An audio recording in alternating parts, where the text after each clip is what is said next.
여러분들 아시다시피 제가 지난 열흘간 남편이 한국에 갔다가 돌아왔습니다.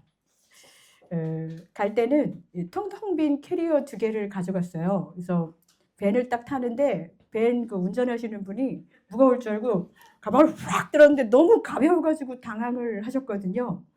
저 2개를 갖고 가서 뭘 채워올까 되게 궁금했어요. 저한테 한국 가서 필요한가 없냐고 이렇게 물어보는 거예요. 제가 뭘 말했을 것 같으세요? 예? 편지지는 이제 그 필요한 것보다 교회에서 오더한 거잖아요. 근데 제가 입이 잘 헐어서 한국에서 이렇게 입병에 좋은 약을 좀 구입해 달라고 하면서 어느 약국에 가서 땡땡칠 뭐 이런 예, 잘 듣는 입병약을 좀 사다 달라고 그랬어요. 그리고 이제 그 돌아올 때 보니까 제법 무겁게 그 트렁크가 다 러기지가 다 꽉 차 있길래 뭐가 있는지 되게 궁금했습니다. 가방을 푸는데 여러분들 뭐가 있었겠습니까? 네. 이미 이제 저희 남편 너무 잘 알려서 식재료가 있을 것 같다고 하신 분들이 비슷합니다. 네. 요즘 한국에서 또 유명한 게 그 좌우 겸용 고무장갑 이런 게 있대요. 그래서 설거지를 할 때 항상 오른쪽만 구멍이 나 가지고 한꺼번에 버리는 게 아까우니까 근데 어디서 좌우 겸용 고무장갑이 있다는 얘기를 듣고 어디까지 가 가지고서는 좌우 겸용 고무장갑만 이렇게 러기지를 여니까 그냥 반이 좌우 겸용 고무장갑만 있는 거예요. 근데 제가 입이 헐었는데도 약을 사지 않고 기다렸는데요. 그래서 약은 했더니 좌우 겸용 고무장갑만 사 온 거예요. 너무 좋다고 하면서 제 손에도 끼워 주면서 이평난 저에게 좌우 겸용 고무장갑만 여러 개 들어 있었습니다. 저는 그래서 물어봤어요. "내 약은?" 그랬더니 "무슨 약?" 그러는 거예요. 제가 입안이 헐어서 고생했는데 왜 기억을 못 했을까? 저는 약을 안 사온 것보다 제가 입안이 헐어서 고생한 거에 대한 이 생각을 안 해준 게 조금 더 서운했습니다. 근데 들은 적이 없다는 거예요. 제가 '과연 정말 못 들었을까?' 그런 생각이 들었습니다. 근데 진짜 고소했던 순간은 뭐냐면 그 후에 남편이 밥 먹다가 혀를 깨물었어요. 필요한 약간 잠깐 고소하기도 했지만 저는 뭐 이런 작은 에피소드 속에서도 이제 자기 기준에서 필요한 것만 챙기고 갖고 싶어 하는 이 불통 부부의 모습을 여러분들 제가 좀 부끄럽지만 소개를 했습니다. 내 관심과 내 필요, 내 시선 속에서만 그냥 내 안에 그냥 내가 갖고 싶은 건 내 생각만 가득해서 이 다른 사람의 목소리가 차단되는 일들이 우리 안에 쉽게 일어나는 거예요. 좌우 겸용 고무장갑 때문에 약을 잃어버린 것처럼 제가 정말 두려운 것은 무엇이냐. 내가 사람, 가까이 있는 사람하고도 이렇게 내 안에 있는 생각들은 정말 누군가에게 차단되고 나도 그렇게 사는데 혹시라도 내 속에 있는 많은 생각들 때문에 하나님의 말씀 또한 내가 차단하고 사는 것은 아닌지. 우리 한번 우리 인생에 한번 질문해 봤으면 좋겠습니다. 그래서 오늘의 설교의 제목이 뭐예요? 정말 못 들었을까? 여러분의 신앙 인생 속에서 지금까지 들은 말씀과 설교가 주님을 믿고 따르기에 충분하지 않은가요? 넘쳐나지요. 내가 들리는 것만 믿었어도 우리는 아마 굉장히 하나님과 가까운 신앙인으로서 살 수 있을 것입니다. 성도님들과 만나면 종종 이런 이야기를 나눕니다. 내가 하나님도 잘 몰라서 내가 실수했어. 하나님이 진짜 이 순간에 어디 계신지 진짜 모르겠어요. 하나님이 정말 침묵하셔서 길을 못 찾겠어요. 그렇게 말하면서 목사를 찾는 분들이 계십니다.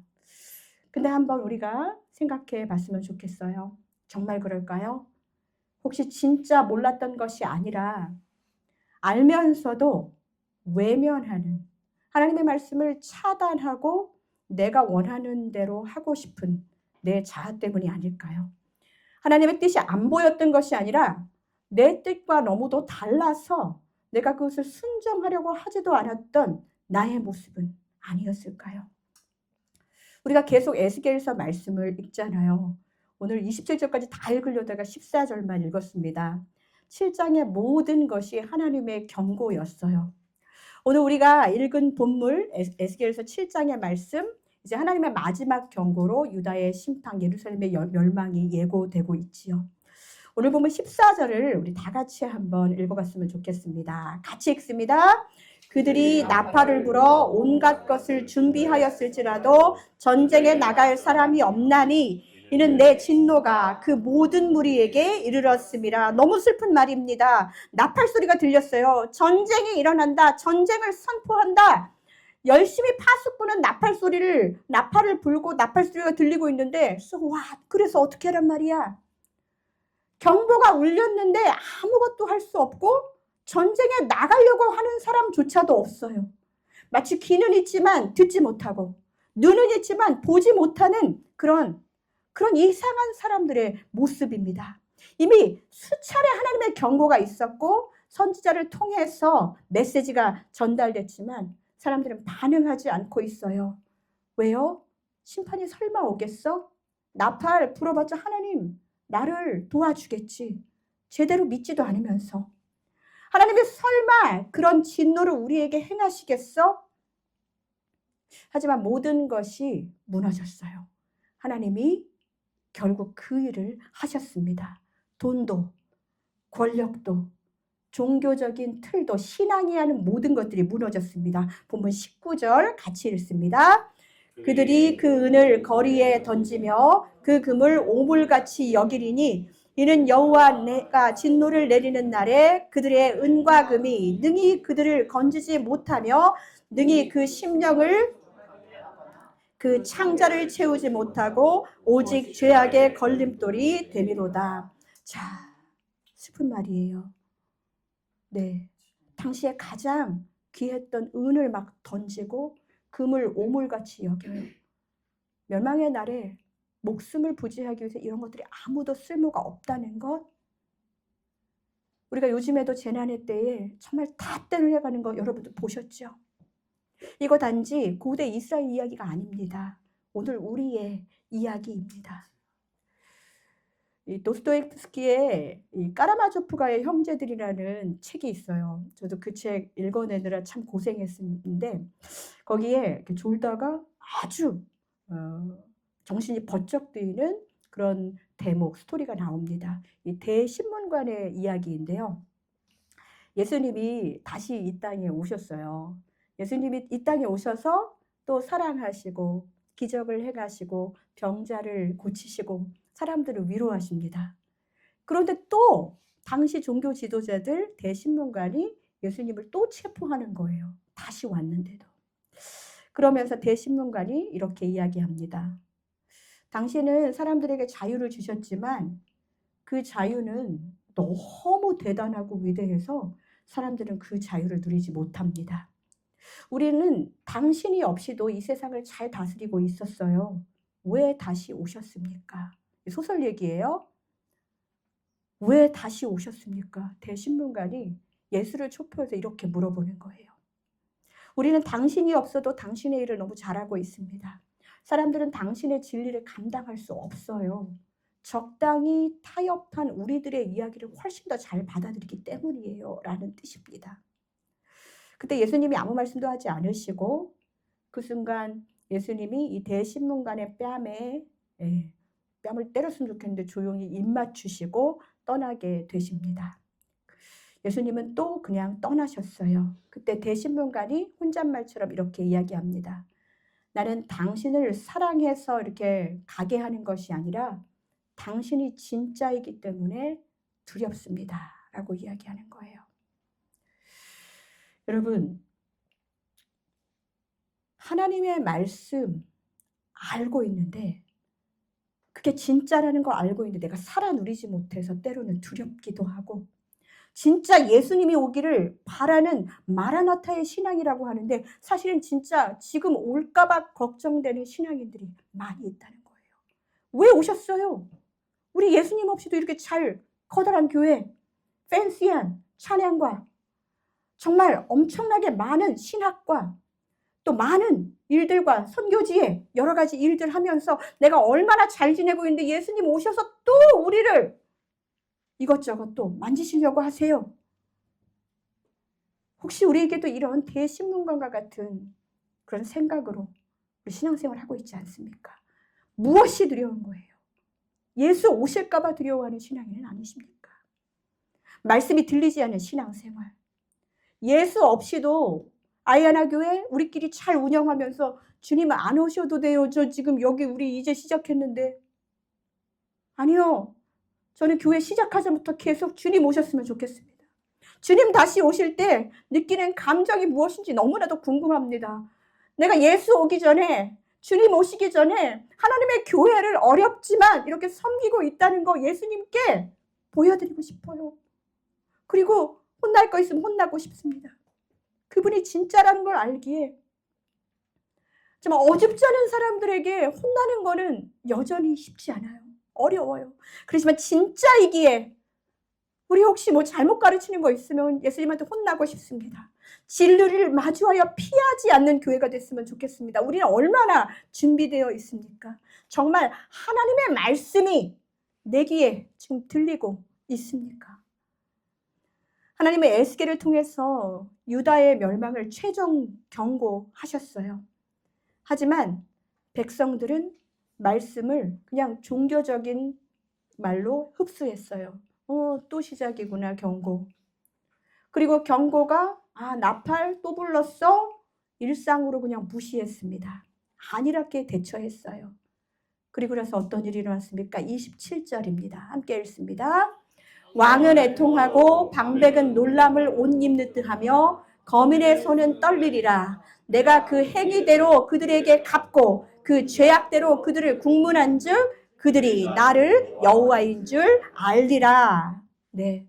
그래서 우리 새벽기도 말씀을 통해서 하나님이 여호와인 줄 아는 방법, 늘 사랑하고 예뻐해주고 위로해주고 기쁨을 주고 그런 하나님, 거기에 심판하시는 하나님도 알아야 된다라는 이야기를 계속하고 있습니다. 우리는 오늘도 다시 한번 하나님 앞에서 말씀을 들을 기회가 주어졌어요. 그런데 우리가 이 말씀을 듣고 우리 모든 교회가 그냥 가만히 있는 거, 침묵하는 거, 아무것도 안 하는 것이 신앙의 내공인 양, 인내하는 것인 양 우리가 착각하지 말아야 할 때가 있습니다. 나팔 소리가 들렸을 때 전쟁터에 나가야 하는데 아무도 나갈 사람이 없어요. 그런 것처럼 하나님이 내게 불편한 진리를 말씀하셨어요. 내 삶에 나팔 소리가 울렸단 말이에요. 그런데 나는 그 나팔 소리에 특별히 전쟁을 하고 싶지 않아요. 영적 전쟁 힘들어요. 그 말씀이 편안함과 익숙함으로 그냥 내 안에서 덮여줬으면 좋겠어요. 그래서 그냥 회개하라는 말도, 이제 지금 하는 죄악을 멈추라는 말도, 돌이키라는 말도, 또 섬기라는 말도 그냥 내 안에서 들리긴 들렸지만 내가 차단하고 있는 우리들의 모습. 아멘이라고 예의 바르게 화답하고 응답으로 그렇게 아멘으로 응답하고 무시하는 우리들의 신앙의 모습. 너무나도 아픕니다. 오늘 말씀이 그냥 이렇게 27절까지의 말씀으로 끝나는 것은 제가 말씀을 전하면서 너무 힘든 일이었어요.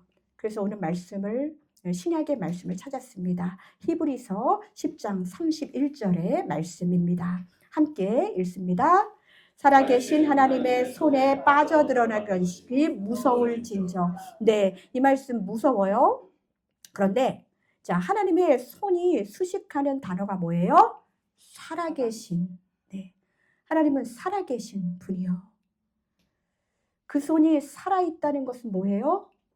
여러분, 살아있는 사람의 손은 힘이 있어요. 산 사람과 죽은 사람의 차이를 보면은 이 손에 손을 다 놓고 무기력하지요. 살아있는 하나님이라는 것은 여전히 우리를 붙들고 계시는 하나님인 줄 믿습니다. 그 심판의 손이, 여러분, 이곳을, 이 말씀이 왜 나왔느냐? 하나님의 손은 심판하시는 손 같은데 이 손으로 무엇을 내주셨어요? 아들을 내어주셨습니다.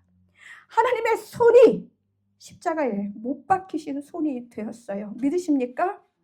우리 아버지 하나님의 손이 예수 그리스도 안에서 그 손이 십자가에 못 박히셨다는 것을 믿으시기를 부탁드립니다. 그 손이 우리를 정말 원하시는 것은 하나님의 손은 정죄하기보다 돕고 싶어 하시고 그냥 지옥불에 떨어뜨리기보다는 우리를 구원하시기 위해서 십자가에 못 박히신 그 아름다운 손이라는 것입니다. 여러분 들리십니까? 정말 들리십니까? 들으셔야 돼요. 하나님의 심판은 무섭지만 그 심판이 도리어 믿는 자에게는 은혜가 되어서 우리의 삶을 넉넉하게 살아가게 할 줄로 믿습니다. 성도 여러분, 듣고 싶고 순종하고 싶고 복음대로 살고 싶어도 우리의 삶의 무게 만만치 않지요. 들리는 거 그냥 여기 앉아있는 것만으로도 기적이신 분들이 여기 계세요. 그래도 삶 속에서 여러분들이 선물로 받은 구원, 이미 얻은 영생에 대해서 여러분 얼마나 매 순간 감사하는 삶을 살아가고 계십니까? 우리 은행의 어카운트에 돈이 있어도 수시로 잔액을 확인하잖아요. 내가 지금 있는 거 빠져나가지 않을까? 무슨 메시지가 왔는지 여러분의 카톡, 메시지, 이메일 확인하셨잖아요. 내가 우리 우편물에 뭐가 왔는지 확인하시잖아요. 내가 무언가 놓친 것이 있는지 염려하면서 체크하시잖아요. 그런데 내가 복음의 삶을 놓치고 후회하고 있지 않나? 감사하는 삶을 버리고 말씀대로 살고 있지 않나? 내 자신을 점검하는 시간이 내 인생에 5분이라도, 하루에 5분이라도 있는 그런 살아있는 하나님을 만나는 시간이 우리 안에 있어야 되지 않겠습니까? 우리가 7월, 8월에 계속 큐티를 하고 있습니다. 억지로 하시는 분들 감사합니다. 진짜 기적 같은 일들이 일어나고 있어요. 남자분들이 큐티방에서 길게 큐티한 내용을 막 보내주시는데 읽는 것만으로도 눈물이 납니다. 내가 혹시 복음의 삶을 놓치지 않았나? 오늘부터 단 5분이라도 점검하고 내 안에서 하나님께 감사하는 인생을 살아가시기를 축복합니다. 히브리서 10장 32절의 말씀이 우리에게 되게 은혜가 돼요. 같이 읽겠습니다. 전날에 너희가 빛을 받은 후에 고난의 큰 싸움을 견디어낸 것을 생각하라. 전날에는 복음을 처음 받아들였던 그 시간을 의미해요. 여러분, 하나님 그냥 사람들이 막 믿으라고 그래서 복음 받아들였던 그때 기억하세요? 순수하게 열정적으로 복음을 믿었던 내 인생에 찬란했던 복음의 시간들. 혹시 그런 시간이 없는 분들은 아이하늘 교회의 오늘의 예배가 기억할 만한 예배 되기를 축복합니다. 빛을 받은 후에라는 것은요, 이제 복음을 받아들이고 영적인 눈이 열리고 진리를 알게 된 상태를 의미합니다. 하나님의 말씀이 내 귀에 들려요. 내 마음에 울렸던 그때가 있지요. 말씀만 들어도 은혜가 됐던 그때가 있어요. 혹시 이렇게 말하면 목사님이 요즘은 영적으로 별론가 봐 이렇게 생각하실지 모르겠지만 수시로 그렇습니다. 그런데 그때를 생각하면서 그 후에 고난의 큰 싸움을 견디어낸 것을 생각하라.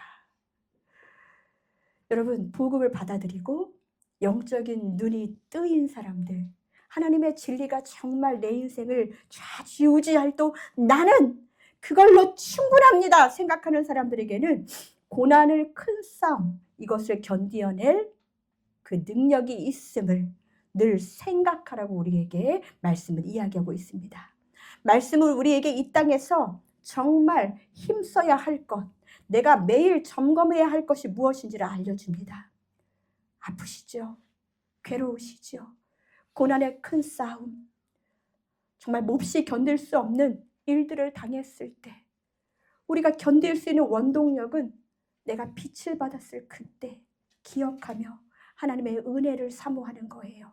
영적인 눈이 열리는 믿음의 길이 우리 안에 있음을 분명히 말씀은 말하고 있습니다. 사랑하는 성도 여러분, 오늘 하나님의 말씀이 저와 여러분에게 울려 퍼졌습니다. 경고도 들렸고 복음도 선포되었습니다. 이제 더 이상 몰랐다고 말씀하지 마세요. 복음을 지금 듣고 있잖아요. 그러니 못 들었다고 여러분들 그렇게 말씀하지 마세요. 어느 날 엄마가 아이에게 물었습니다. 얘야, 오늘 큐티 했니? 그랬더니 아이가 당당하게 말합니다. 아니요, 성경책이 너무 두꺼워서 책장을 필 때마다 팔이 아파가지고 못 보겠어요. 엄마가 말합니다. 성경책 말고 그냥 성경 앱으로 읽으면 되잖아. 아들이 대답합니다. 어저께 게임하느라 배터리가 다 닳았어요. 그리고 내가 너무 눈이 밝아서 못 보겠어요. 엄마 살짝 웃으면서 말합니다. 내가 읽어줄까? 아들이 말합니다. 엄마 그냥 하던 대로 하세요. 오늘은 하나님이 말씀 안 하고 싶어 하시는 건데 엄마를 통해서. 자, 계속 이렇게 핑계대고 있어요. 제가 예전에 우리 딸한테 이래야 엄마가 하나님 나라 가면 우리 이래는 너무너무 슬프겠지? 그랬을 때 우리 2세들이 얼마나 레이셔널한지 모르겠어요. 그때만 해도 어릴 때였거든요. 엄마 슬프긴 할 텐데 엄마 천국 가면 셀폰은 나 주면 안 돼? 저 방에 있어요. 핑계가 끝나는 자리, 거기에 은혜가 시작될 줄로 믿습니다. 핑계가 아웃되란 말이에요. 그래야 은혜가 옵니다. 대신문관의 이야기처럼 예수님이 진짜라는 것을 아는데 말씀을 외면하며 사는 우리의 삶에서 이제는 우리의 신앙생활의 단어에서 없어야 될 단어 뭐예요? 핑계. 이 단어 지워버렸으면 좋겠습니다. 고치고 싶지 않은 습관, 놓치고 싶지 않은 자존심, 감추고 싶지 않은 과거, 하나님이 자꾸 그것을 건드리실 때마다 아무런 믿음의 반응을 하지 못하고 그냥 무감각하게 말씀을 듣던지 말던지 하는 그런 핑계. 하나님이 그래서 나한테 침묵하셨다고 더 이상 말할 수 없습니다. 나를 향한 하나님의 뜻은 분명히 말씀에서 이야기되고 있어요. 하나님께서 오늘 이 말씀을 저에게 선포하게 하시고 우리가 나누게 하시는 이유는 오늘 하나님의 경고를 들으시고 또 우리가 돌이켜야 될 기회라는 것입니다. 사랑하는 성도 여러분, 말씀에 반응하십시오. 핑계가 은혜로 바뀌는 기적이 있기를 원합니다. 하나님께서 우리에게 핑계를 은혜로 바꿀 때 우리를 향한 하나님의 심판이 은혜로 바뀔 줄 믿습니다. 지금이 바로 그 기회입니다. 다시 기억하고 빛을 받았던 그 날들, 말씀이 들렸던 그때를 기억하면서 지금이 그 은혜의 날이 되기를 간절히 축복합니다.